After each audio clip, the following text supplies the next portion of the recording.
Hello and welcome to Autocar and the all-new Porsche Macan, which is so new, Porsche says, it doesn't share anything at all, not even the nose badge, with the previous generation internally combusted Macan, which actually in the UK also remains on sale at the same time, sort of until the end of next year. But this all-electric one comes in loads of flavours, right? It comes from a two-wheel drive one right up to a turbo, they call it, obviously not turbocharged, which has got loads of power. This one is a 4, which puts it somewhere in the middle, but it is four-wheel drive. It has just under 400 horsepower from 2 electric motors, one at the front, one at the rear, on a bespoke electric vehicle platform. Because it's a Porsche, the motors actually sit behind the axles to be a bit more 911-ish in a way, and even up the weight distribution. It is of course heavier than an internally combusted one. This is about 2.3 tons, but the centre of gravity is, I think, something like 140 mil lower than an internally combusted Macan, but otherwise it is a similar proposition. It's about 4.7 metres long. It is nearly 2 metres wide. So this is the inside of the Macan. You don't have to have it in this deep plum if you don't want, although I'll be honest, I quite like it. Driving position is, as you would expect from a Porsche, really good. I get a really nice round steering wheel.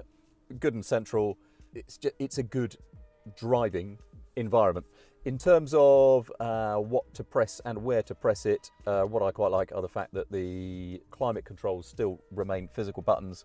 There is a single one-push Sirius fog light button. It's a physical button for the fog light, which is much better than putting it somewhere in a touchscreen. And if you want to turn off some of the crucial driving assistance controls, the sort of adaptive cruise control button is down here. It's got one button on the bottom to turn off lane keep assist, which is good because you also use it to turn it back on.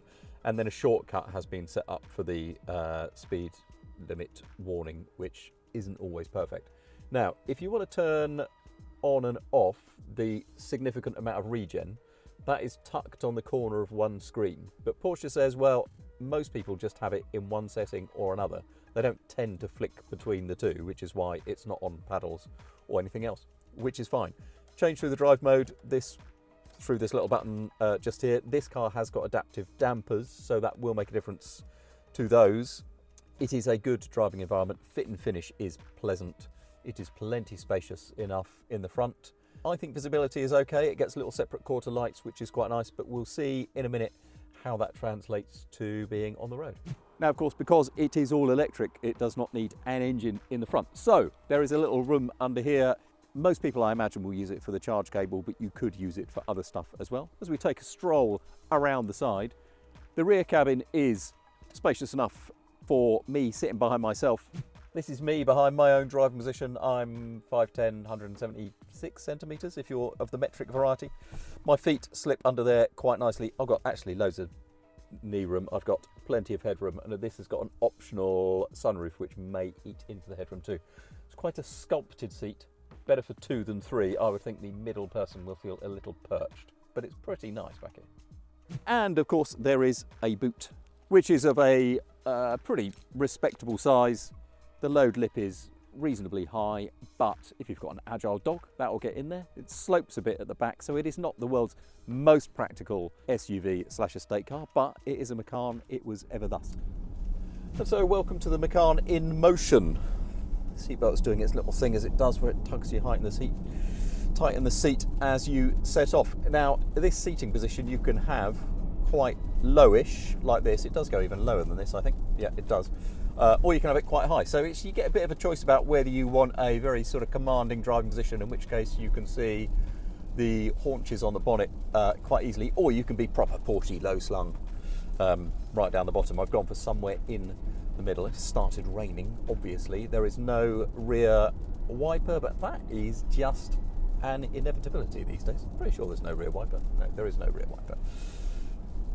Visibility is actually pretty good, although that rear window is small. But elsewhere, visibility is quite good all round. This feels quite a compact car, because although it is reasonably wide, it kind of doesn't feel it.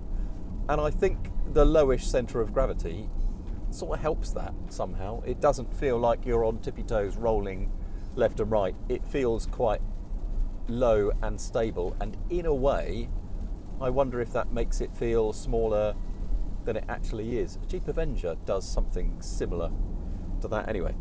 Driving position is good. Brake pedal is big and central. You could hit it with either foot if you want to be a last to the left foot brakers. Throttle pedal is big. The weighting is good in both of them. It's sort of quite firm, it's quite positive, and likewise the steering. It's got a firm steering wheel rim, which is quite Porsche. It could come out of a, maybe it does, maybe it's shared with a 911. It's got that very Porsche round wheel feel, but more than that, it has a Porsche response to it. Straight ahead is, you know, very stable. It's quite direct. It picks up movement quite quickly off, but it also picks up weighting quite quickly off it, and therefore it feels very stable in a straight line. How they actually drive will vary from Macan to Macan to Macan, because not only is there a variable location of just the motor, there is also a difference in coil sprung suspension, coil sprung with adaptive dampers like this one, or air sprung suspension, and then the really quick one I think gets an active rear differential as well, and you can get options like sports steering and active rear steer, which this car has.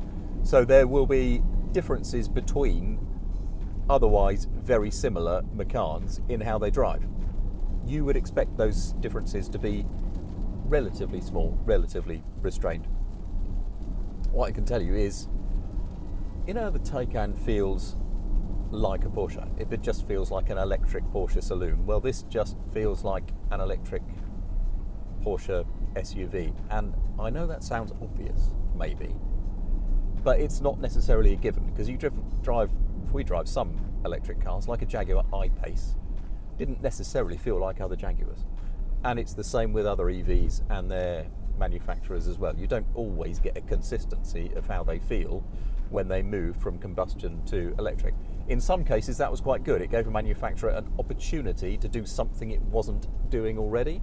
But in Porsche's case, well, we like the way they drive. Why would you want an electric one to drive any differently? And as with the Taycan, it doesn't. I mean, obviously there's no engine noise. I can have an electric sport sound if I want. But in terms of, and, you know, there's no gear shift or anything else, but in terms of the way it feels to drive, it is at the more dynamic end of things. It's really nice. I've just turned in through there, and the active rear steer has just helped turn it in a bit. Porsche tunes its rear wheel steering really nicely. There's a corner just up ahead where I'll just take in a bit more speed than I otherwise would if visibility is good. It's really nice. It's really pleasant. You know, I get feedback through the steering wheel, sort of, you get proper road feel. It turns, it's agile. You can tell, although it's a heavy car, that the centre of gravity is low. It resists roll.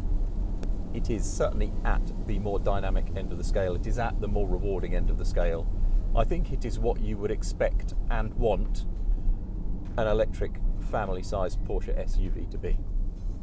So this 4 is basic price around 70,000 quid in the UK. This one's been optioned up to 80, but I reckon you could live without a fair number of those and it wouldn't make a huge amount of difference. I really like the active rear steer, especially in manoeuvring. It makes this car feel much smaller than it is, turns much more readily than it is. So in terms of negotiating multi-storey car parks and things, that would be a real advantage. And it's actually quite nice through corners like that.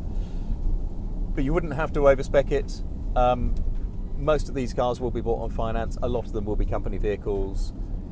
If you can charge it at home, and you probably can if you're spending this much money, if you get a favourable company car tax rate, and you probably are if you're spending this much money, then this could be a very compelling car to have as a family daily driver. I have quite a lot of time for most Porsches. I have quite a lot of time for the electric Porsche they've made so far, and I have quite a lot of time for this one too. So thank you for joining me. We're here at least every week over at Autocar's YouTube channel. You can also find us at autocar.co.uk, and you can find the entire Autocar back catalogue at themagazineshop.com/Autocar. That gives you access to the entire Autocar archive, which is 129 years. I kid you not. So thank you for joining me. Please join me again next time.